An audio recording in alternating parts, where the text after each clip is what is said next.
Today is October 4th, 2021. Brian Laundrie is still missing and on the run, and his family is still not talking. I have as many questions as the next person about this case, so I've put together a video about the Laundrie family. This is the information I found about their family background leading up to the point when Brian and Gabby Petito left on their cross-country trip in their van.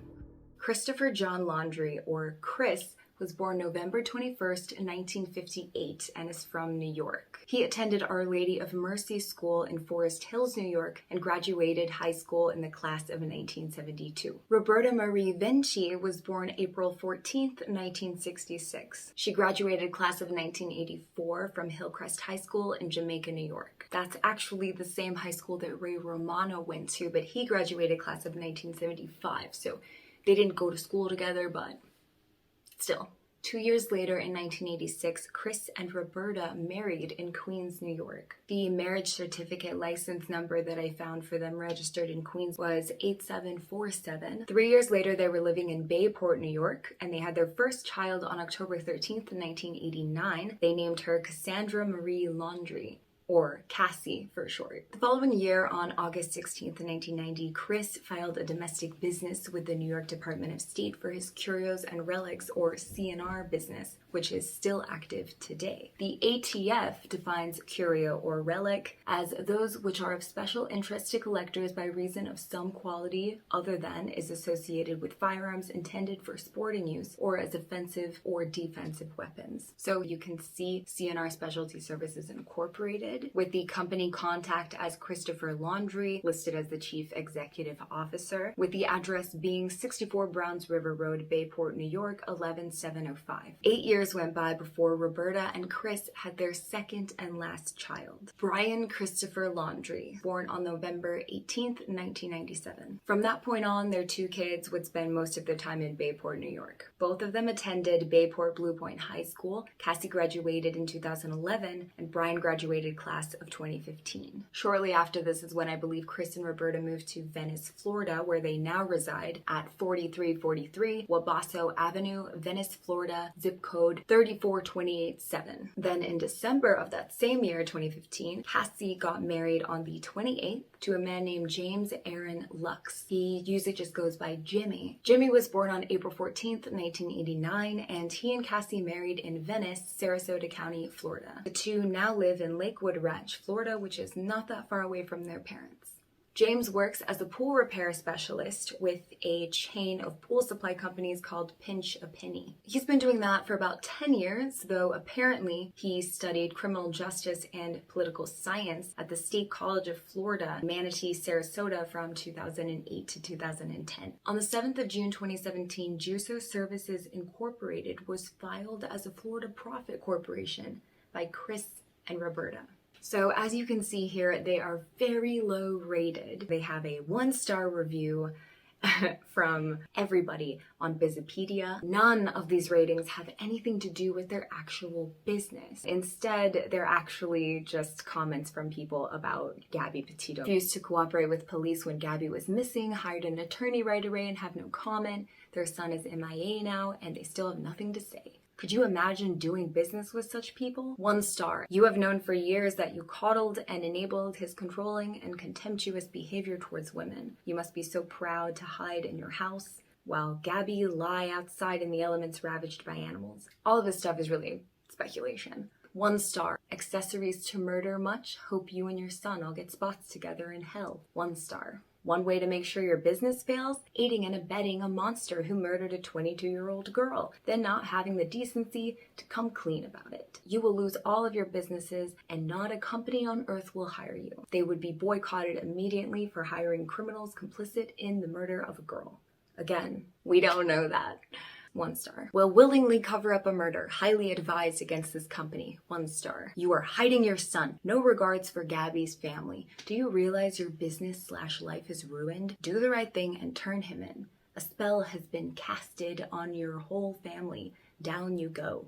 1 star. This one's a little weird. Communication was extremely poor. As soon as they had my juicer, they stopped speaking to me. When I told them I wanted to know where my juicer was, they directed me to their lawyer. My juicer was dead and all they had to do was the right thing. They couldn't.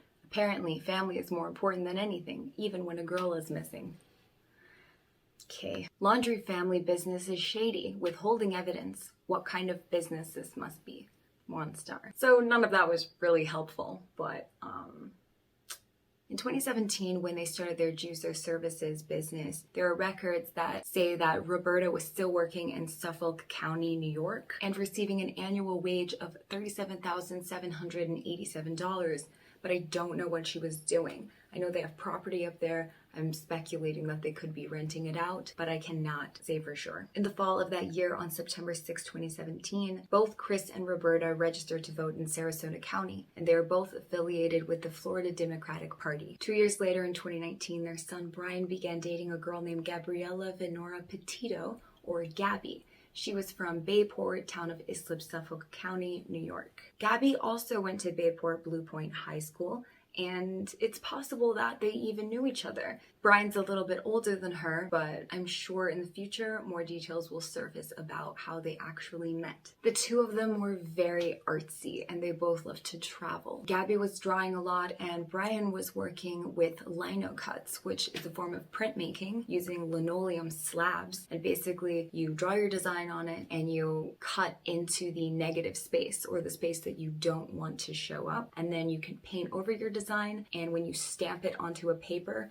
it'll transfer that design. He posted a bunch of his work on his Instagram, bizarre_design_. There's a lot of talk that his work is creepy. Brian was into some kind of dark things. You can see it in his artwork and in the books that he was reading. Though I do think that not as much attention would be put on this, and it wouldn't be considered as creepy or weird if Brian wasn't in the situation that he was in, and if he hadn't done the things that he had done. He posted about reading Lullaby and Fight Club by Chuck Palahniuk. Palahniuk is known for writing very provocative, twisted, graphic stories. I can see how somebody with Brian's mental health issues might be attracted to that. I don't think that reading Chuck Palahniuk's books makes somebody bad, but I do think that people with the mental disposition that Brian has are drawn to stuff like that. But again, not all people drawn to that are bad. Palahniuk has wide commercial acclaim and is very popular. This next point is kind of weird, but I'm throwing it in there because it is so bizarre. He has this piece that he created. It looks like some kind of demented butcher pig creature, and in the description of the post there's just a number, and of course, I wanted to know what the number was for. So I looked it up, and the number is connected to Hotline Miami, and the number is associated with a terrorist organization called 50 Blessings. And 50 Blessings is known for leaving voice messages on the answering machines of law enforcement. But it's also an actual number, so I called it, and this is what I got.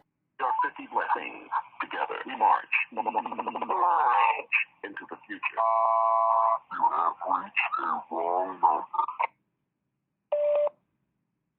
So that was weird. One of Gabby's friends actually said that Brian was a little weird. He had episodes where he couldn't sleep at all and he was hearing voices. He was also very controlling over Gabby and wanted to seclude her away from her friends and have control over all aspects of her life, like taking away her personal belongings so that she couldn't freely take her car out. Gabby herself, as most of us witnessed, struggled with her own mental health issues, obsessive compulsive disorder, which is highly associated with anxiety issues as well. Anyways, at that time, 2019, Gabby was working at Knoll Cafe Juice Bar in Patagonia, Suffolk County. But as a result of COVID, she quit her job. And unfortunately, later in 2020, the eatery would actually close, like many other businesses during that first year of the pandemic. So Gabby, like many people who were quarantined at home and not working, decided to focus her efforts on her passions. She loved traveling and she loved blogging. So she started looking into how she could create that kind of a life for herself, you know, put videos out on YouTube and blog. She wanted to be a travel blogger. In July of 2020,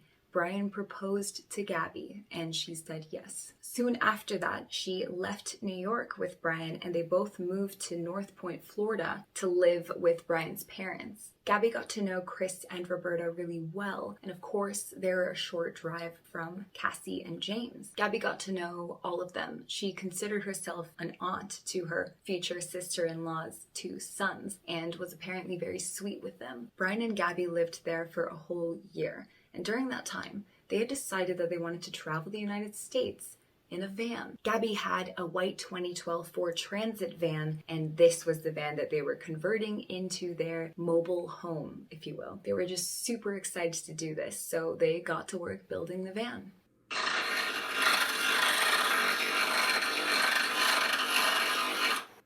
Oh my God, got it. Oh my God.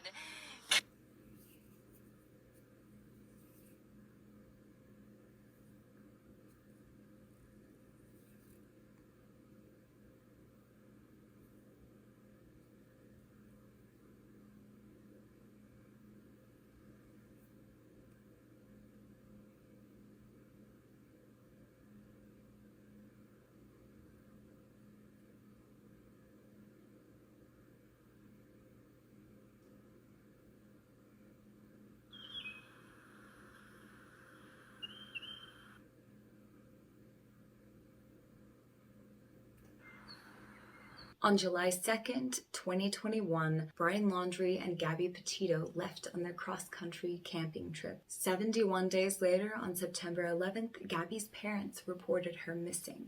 On September 19th, law enforcement found Gabby's body at the Grand Teton National Park in Wyoming. Her death was ruled a homicide. And as we all already know, Brian Laundrie is still out there. I hope that you guys found this interesting. I hope that it helped answer some questions. Thank you guys so much for watching. I'm Victoria Evans.